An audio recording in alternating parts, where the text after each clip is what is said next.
Con l'inflazione che galoppa non c'è solo l'aumento delle bollette di gas e luce, ma anche all'inizio dell'anno scolastico 2022-2023 il caro libri, che è da brivido, e per famiglie numerose la spesa per acquistare i libri di testo scolastici può arrivare fino a 1.000 euro in un anno. Questo è Sveglia Veneto, il primo podcast dedicato all'informazione vista da Nord-Est. Io sono Jack Calcetto, oggi è venerdì 9 settembre 2022, la prima notizia del giorno riguarda l'inflazione e il costo ormai insostenibile per le famiglie dei libri di testo delle scuole superiori, medie ed elementari.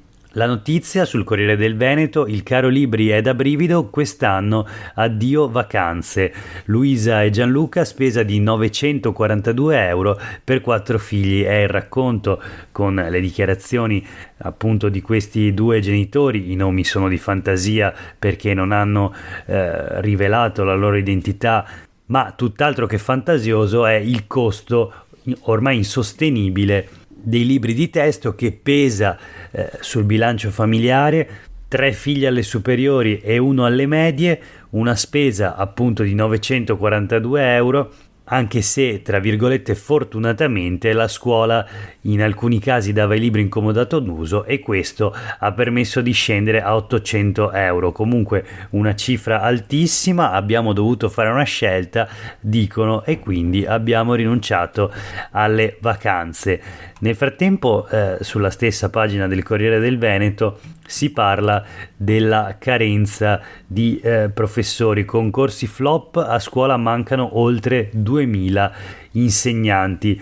Ci saranno appunto almeno 2000 cattedre vuote in Veneto e tantissimi studenti quindi che lunedì prossimo si troveranno ancora una volta senza professori o con un avvio dell'anno a orario ridotto.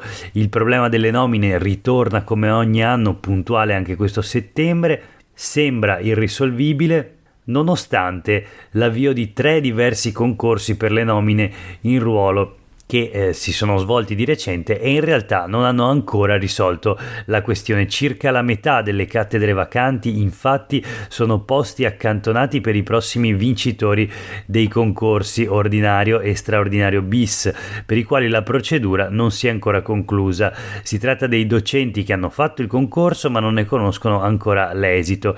Quando saranno in cattedra? Appena la burocrazia lo permetterà, forse entro 2 mesi, così scrive il Corriere del Veneto, lasciando a casa di conseguenza i supplenti temporanei chiamati a metterci una pezza. L'altra metà delle cattedre vuote riguarda invece le scuole che non sono state richieste da nessuno e i posti a cui i docenti hanno rinunciato. Al momento ce ne sono 278 a Treviso, 266 a Padova, 157 a Vicenza, 16 a Rovigo, mentre Venezia, Verona e Belluno mancano all'appello. Stiamo parlando in questo caso di piccole scuole perse nelle campagne venete, istituti sconosciuti oppure troppo complicati, insomma scuole in cui nessuno ha fatto richiesta o ha accettato di andare, ora dovranno cercare le supplenze autonomamente.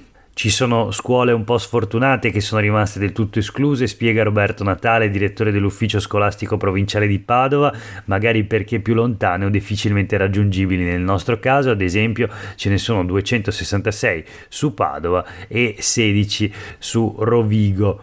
Non poche, quindi il problema delle quasi 2000 posizioni da coprire in pochi giorni in ogni caso non è che la punta dell'iceberg. Infatti il Ministero aveva messo a disposizione del Veneto ben 9.000 posti per le immissioni in ruolo a tempo indeterminato, ma le nomine effettive sono state solo poco più di 2.000. Insomma, c'è un problema nel reclutamento dei professori, continuano ad esserci le carenze quindi di insegnanti nella scuola pubblica italiana, anche in Veneto. La CGIL Scuola parla di un algoritmo che non funziona, il metodo di selezione dei supplenti per le cattedre mancanti, questo è un altro problema ancora, avviene con un algoritmo. Secondo la CGIL Scuola questo algoritmo ha fallito, la verifica dei titoli avviene all'atto dell'assunzione, per cui se i candidati dichiarano titoli e servizi in più rispetto a quelli reali, le graduatorie vengono falsate.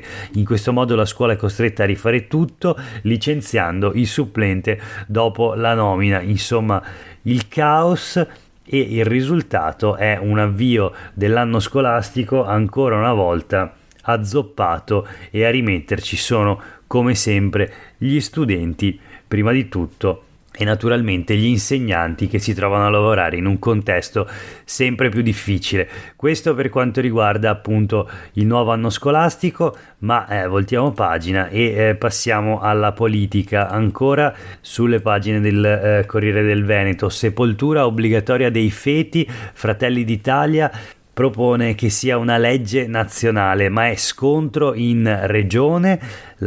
Questa legge attualmente è in vigore solo in Veneto, infatti, e nelle Marche.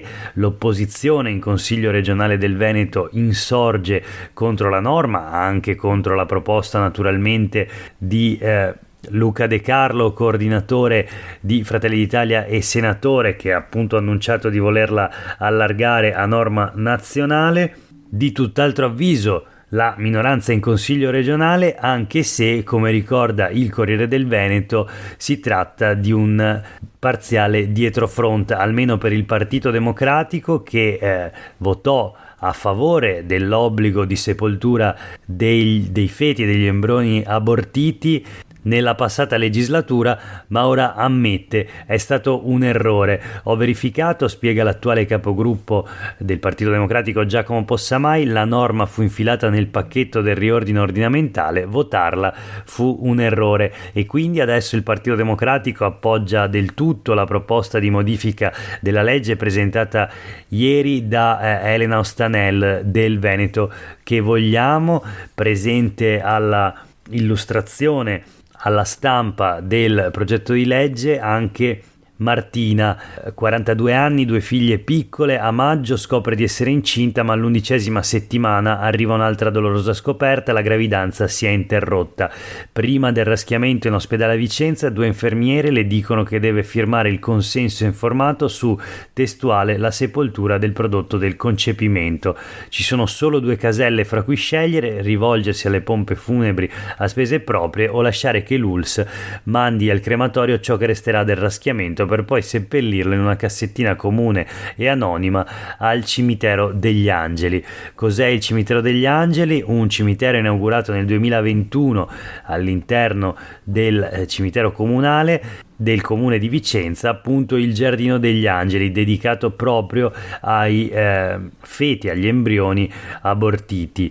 Non volevo nessuna delle 2 soluzioni, spiega Martina, ma mi hanno detto che dovevo scegliere. In quel momento ho scelto la via dell'ULSS, ma poi all'URP, quindi all'ufficio delle relazioni con il pubblico, ho chiesto che non procedessero.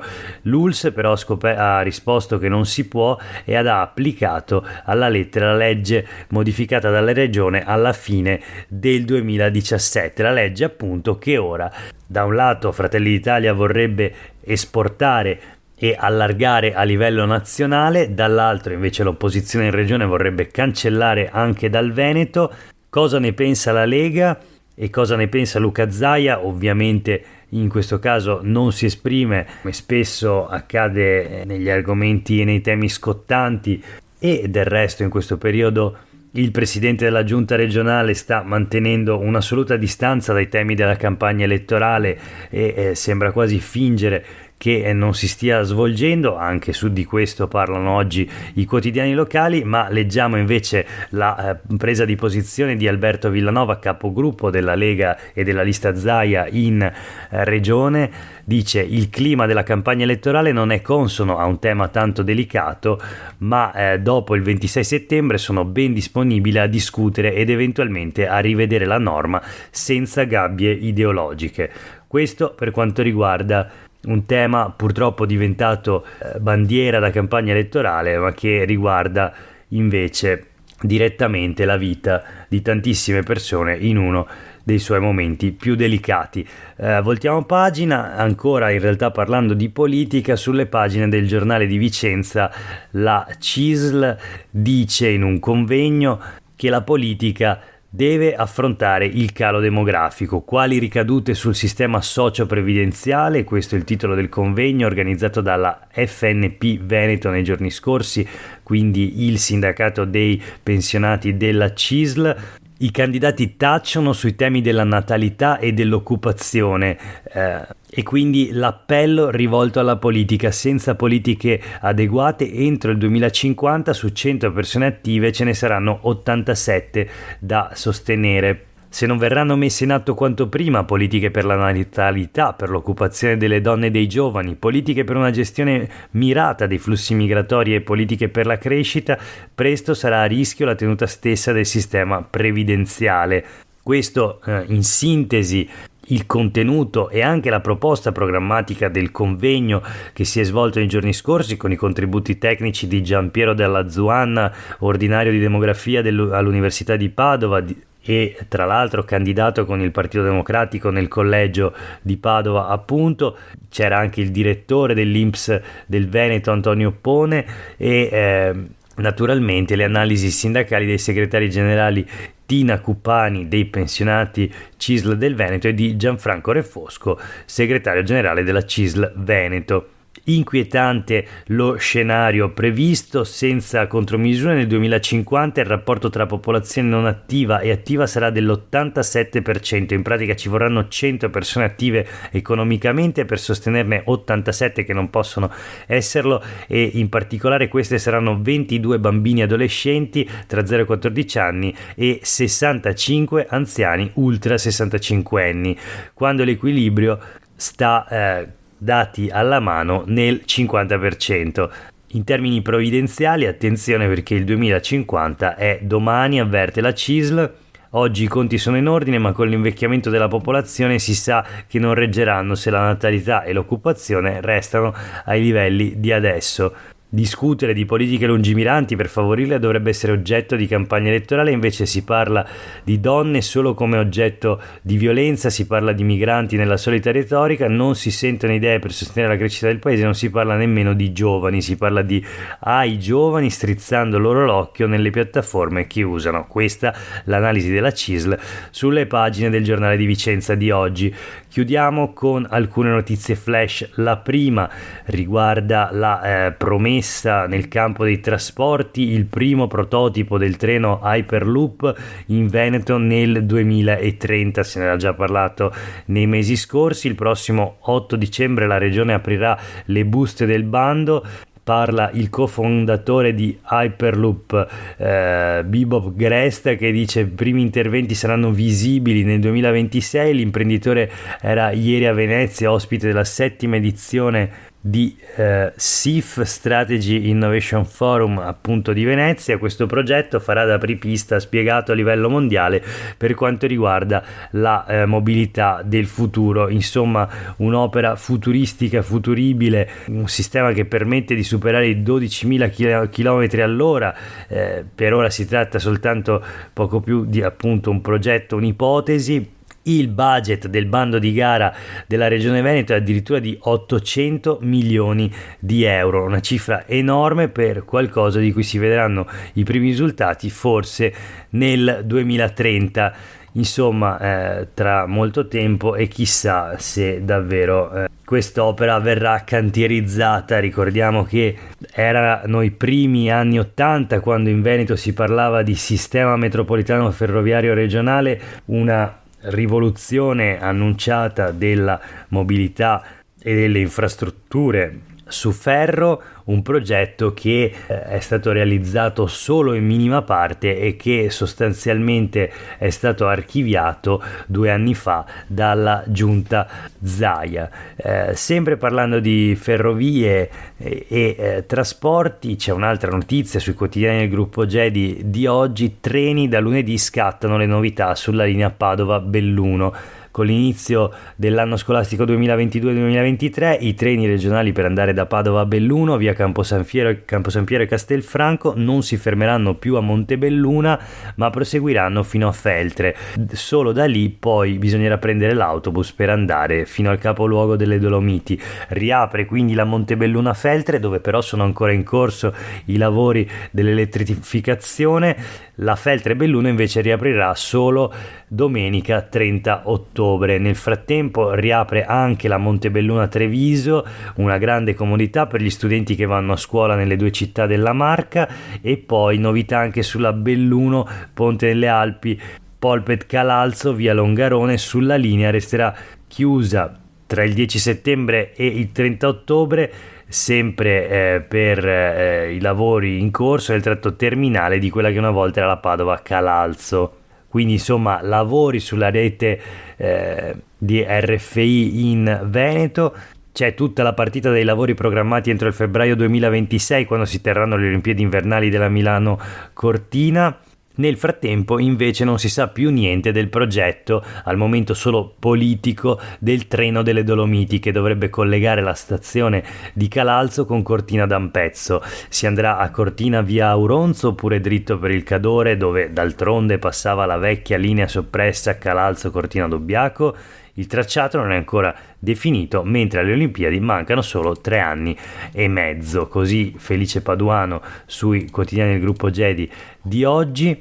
Infine il maltempo, grandine in Valpolicella, si teme per l'Amarone, il violento temporale si è abbattuto ieri nel Veronese.